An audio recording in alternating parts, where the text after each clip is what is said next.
On April 1st, after a car chase, Ohio cops killed James J. Sheets. He was a husband and father to 5 children, with a 6th on the way. Not that the cops cared. They were busy planting a gun on the man and trying to block their body cameras. Then, they resisted releasing the bodycam footage while they doctored it. This has become common practice across the country. People hoped that body cameras would provide transparency, but the police always find a way to undermine the tools of accountability. It's common knowledge that Ohio cops have itchy trigger fingers. In fact, according to the Washington Post, Ohio has twice as many police shootings per capita than New York State. Ohio cops also relish using ultraviolence to effect an arrest. If somebody commits a crime, they get anxious to pull out the nightstick or the gun. The accountability system, from the local discipline system to the State Bureau of Criminal Investigation, BCI, a supposedly independent investigatory agency, are co-opted to cover up the crimes of cops. That's why the feds have been called in to investigate systemic civil rights violations as often as in other states with twice the population of Ohio. James Sheets, 35, was the latest to fall victim to the murder and cover-up tactics of Ohio police. The chase started on Friday, April 1, 2022 at 5:06 p.m. at drive-thru, when an officer tried to stop Sheets and Sheets apparently panicked and hit the cop's cruiser. Sheets probably knew he was going to die when they caught him, so he tried to outrun them in his Chevy Malibu. It would be a fatal mistake. We now have video of the 8-minute chase, and it shows exactly what happened when Sheets was cornered after exiting the Salt Springs Road ramp from Interstate 680. First, Officer Tommy Schneeman crashes into Sheets' car and jumps out with his gun and taser drawn,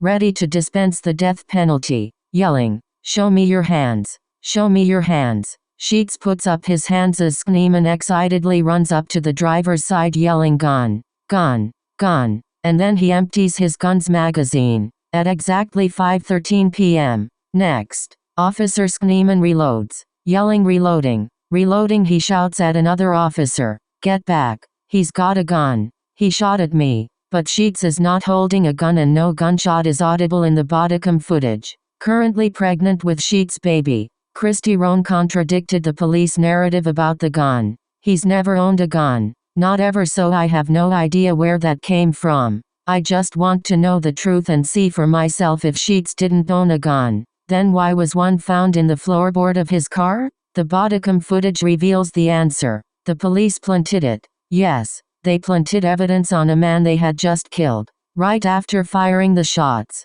Schneeman knows Sheets is dead, which is important because of what he does next. 2 minutes after the shooting, Schneeman says, "He's not breathing." Then after shooting Sheets 14 times and realizing he was mistaken about the gun, he shouts, "Fuck! Fuck!" At 5:16, another officer commands Sheets, "Show me your hands." And Schneeman responds, "I don't think he's gonna, because it's obvious that Sheets will never move again." So, Schneeman cautiously walks up to Sheets' car, still pointing his gun at him, and he says, "I don't see a gun. Matt, this is a problem. Schneeman has just killed an unarmed man." Fortunately, he thinks of a solution, but he is very aware of his bodycam. So a minute later, Officer Schneeman carries a ballistic shield up to the car. Sheets is utterly still, splayed out, and unquestionably dead. So why did Officer Schneeman carry a ballistic shield? Simple. So he could block the bodycam while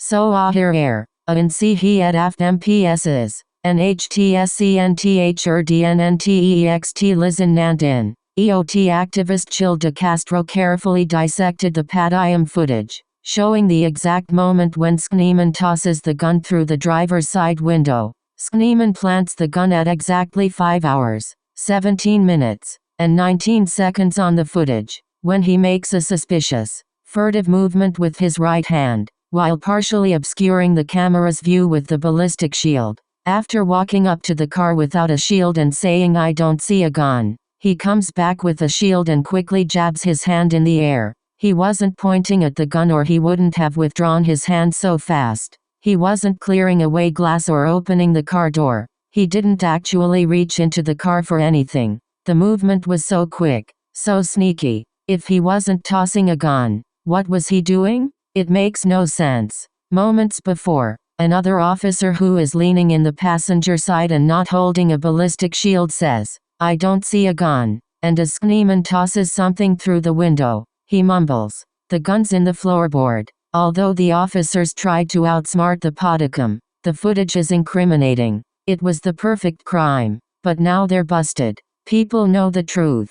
Yet officials in Struthers are calling the exposure of this murder a conspiracy to sabotage the city. Observe John Zamoyda, Jr., the Struthers law director, accusing unnamed individuals on Facebook below. Even the Vindicator found the footage suspicious. And Youngstown reporter Ed Runayan, who usually blames the mostly black, mostly poor victims of Steel Valley police shootings, noted that there were a few moments where the audio appeared to have been deleted, remarking, "About 4 minutes after the shots started, there are moments in the recording where the audio appears to have been deleted." Mr. Runayan also noticed the odd moment when Schneemann approached the car with the ballistic shield, but he didn't try to figure out what the furtive movement was or what the first officer had said about the absence of a gun. Runayan merely wrote, "While holding a shield that blocked much of the view of the body camera, he said something about a gun." Well, you can fool some people all the time,